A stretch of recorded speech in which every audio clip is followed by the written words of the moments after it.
Hello বন্ধুরা, easy commerce গাইডে তোমাদের স্বাগত। যারা পুরনো বন্ধু তাদের বলবো আমাদের ভিডিওগুলো শেয়ার করতে থাকো, এবং যারা নতুন বন্ধু তাদের বলবো আমাদের এই চ্যানেলটিকে সাবস্ক্রাইব করে নিতে এবং পাশের বেল আইকনটিকে প্রেস করে দিতে, যাতে তোমরা সহজেই নতুন নতুন ভিডিও এলে তার নোটিফিকেশন পেতে পারো। আজকে আমরা কম্পিটিটিভ এক্সামের জন্য ইকোনমিক্স নিয়ে একটু আলোচনা করব। তো সেই ইকোনমিক্সের ডিটেলসে শুরু করার আগে আমরা কিছু বেসিক্স টার্ম নিয়ে আলোচনা করব, যেমন ইকোনমিক্স, ইকোনমিক অ্যাক্টিভিটি ইত্যাদি। তো প্রথমে যেটা আসছে সেটা হচ্ছে ইকোনমি। বাংলায় যদি বলি এটা অর্থ দাঁড়ায় অর্থনীতি, ইংলিশে এটা এক্সপ্লেনেশন করলে দাঁড়ায় economic system of a nation. অর্থাৎ বলতে কি বোঝায় যে কোনো দেশের সীমানার মধ্যে যে ব্যবস্থায় দ্রব্য উৎপাদন, বন্টন, বিক্রয়, লেনদেন, ব্যবসা বাণিজ্য, আমদানি রপ্তানি, ব্যাংক ব্যবস্থা, শেয়ার বাজার, ভোগ ব্যয় ঘটে থাকে, এছাড়াও মুদ্রাস্ফীতি, বাজেট, সরকারের আয় ব্যয়, কর, বেকারত্ব সম্পর্কে ধারণা পাওয়া যায়, তাকে সহজেই আমরা ইকোনমি বলে বলতে পারি। এবার আসছি ইকোনমিক্স।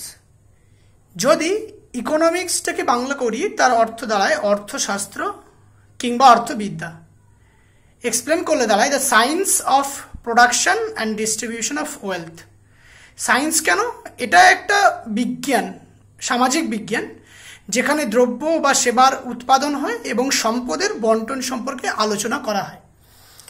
তো এটা যদি সংজ্ঞা আমরা বলি ইংলিশে, সেটা হচ্ছে economics is the study of how societies use scarce resources to produce valuable commodities and distribute them among different people।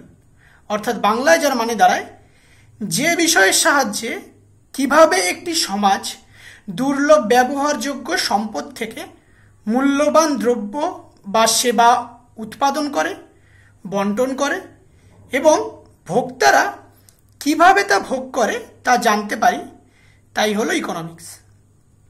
এখানে দ্রব্য বলতে বোঝায় খাদ্যদ্রব্য, ভোগ্য বস্তু এবং ব্যবহারযোগ্য সামগ্রী ইত্যাদি, এবং সেবা বলতে বোঝায় শিক্ষা, স্বাস্থ্য, পরিবহন, ব্যাংকিং, বিমা ইত্যাদি ব্যবস্থাই হলো এখানে সেবা। তাহলে ইকোনমি আর ইকোনমিক্সের মধ্যে সম্পর্ক কি? ইকোনমিক্সটা হলো থিওরি, যেটা আমরা পড়ি, আমরা থিওরি হিসেবে পড়ি, বইতে পড়ি, নোটস পড়ি। আর ইকোনমি হচ্ছে যেটাকে আমরা কাজে লাগাই। সেই থিওরি যখন আমরা কাজে লাগাই, যখন ব্যাংকিং সেক্টরে যাই, কিংবা বিমা ব্যবস্থায় কাজ করি, কিংবা আমদানি রপ্তানিতে অংশগ্রহণ করি, কিংবা ব্যবসা বাণিজ্যে অংশগ্রহণ করি, তখন সেই থিওরিটা কিভাবে কাজে লাগে সেটাই হচ্ছে ইকোনমি। আর ইকোনমি হচ্ছে ইকোনমির বিভিন্ন অংশ নিয়ে যখন আমরা আলোচনা করি, অর্থনীতি সম্বন্ধীয় কোনো বিষয়, যেমন কর হতে পারে, ফিসকাল বাজেট হতে পারে, কিংবা বাজেট, নর্মাল যেটা আমরা বাজেট বলে জানি, ফিনান্সিয়াল বাজেট, সেই বাজেট হতে পারে। তো এই বিষয়গুলো হচ্ছে ইকোনমিক অ্যাক্টিভিটি। এছাড়াও ইকোনমিকের আরেকটা ব্যবহার হয়, সেটা হচ্ছে ব্যয় সংকোচনকারী কিছু জিনিসকেও আমরা ইকোনমিক হিসেবে বলতে পারি। তো এই ইকোনমিক সিস্টেম বা অর্থ ব্যবস্থার প্রকারভেদ আছে, যেমন মূলত 3টি প্রকারভেদ আছে। এছাড়াও একটা ভাগ আছে, সেটা খুব একটা মুখ্য নয়, গৌণ, তাই এটার আলোচনায় আসে না। প্রধানত 3টি হলো ধনতন্ত্র, ক্যাপিটালিস্টিক, সেকেন্ড এটা হচ্ছে সমাজতন্ত্র বা সোশ্যালিস্ট, থার্ড এটা হচ্ছে মিক্সড বা মিশ্র অর্থ ব্যবস্থা। যেটা আলোচনা করলাম না সেটা হচ্ছে ক্লোজড ইকোনমি, অর্থাৎ যে দেশের কোনো আমদানি রপ্তানি হয় না, অর্থাৎ সকল লেনদেন, ব্যবসা বাণিজ্য তার সীমানার মধ্যে হয়, তাকে ক্লোজড ইকোনমি বা বদ্ধ অর্থ ব্যবস্থা বলে। এছাড়াও যদি কোনো দ্রব্য বা সেবা আমরা উৎপাদন করি, তাহলে তার জন্য কিছু উপাদান বা উপকরণের প্রয়োজন আছে, নিশ্চয়ই আছে। তো মূলত ইকোনমিক্সের ক্ষেত্রে ফ্যাক্টরস অফ প্রোডাকশন বা উৎপাদনের উপকরণকে 4টি ভাগে আলোচনা করা হয়। সেগুলো হচ্ছে ল্যান্ড অর্থাৎ জমি, লেবার শ্রম, ক্যাপিটাল হচ্ছে মূলধন, এবং অর্গানাইজেশন বা এন্টারপ্রেনার হচ্ছে উদ্যোক্তা।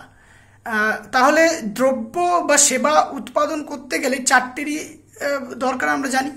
তাহলে চারটে জানতে গেলে যারা জমির যোগান দেয় তার বিনিময়ে তারা খাজনা পায়, যারা শ্রমের যোগান দেয় তার বিনিময়ে তারা মজুরি পায়, যারা মূলধন জোগাড় করে দেয় তার বিনিময়ে তারা সুদ, মূলধনের বিনিময়ে সুদ নেয়, এবং যারা এই তিনটাকে জমি, শ্রম, মূলধনকে একত্রিত করে কাজে লাগায় তাদেরকে উদ্যোক্তা বলি, এবং তার বিনিময়ে তারা মুনাফা বা লাভের অংশটুকু নিয়ে থাকে। তাহলে এইভাবে চারটি জিনিসকে মিলিয়ে একটা ইকোনমিক সিস্টেমের কিছু অংশ কাজ হতেই পারে। তাহলে এইভাবেই একটা ইকোনমিক সিস্টেম কাজ করে থাকে, এবং আমরা প্রত্যেকেই ইকোনমিক সিস্টেমের মধ্যেই আছি, কিন্তু আমরা সেটা বুঝতে পারি না। আমরা প্রত্যেক দিন টাকা পয়সা লেনদেন করছি, জিনিস কেনাকাটা করছি, আমরা ব্যবসা বাণিজ্য করছি, কিন্তু তবুও আমরা ইকোনমিক্স সাবজেক্টটাকে বুঝে উঠতে পারি না, কারণ এটা অদৃশ্য, যেটা দেখা যায় না। কিন্তু এটাকে আমরা যদি পড়তে পারি, বুঝতে পারি, তবে এটা আমাদের কাছে অনেক সহজ হয়ে ওঠে। তো আজকের জন্য এটুকুই।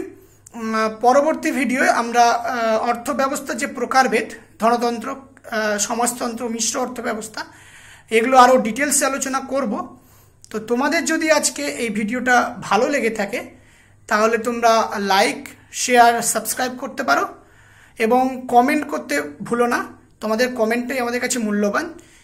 তো thank you very much. Happy learning.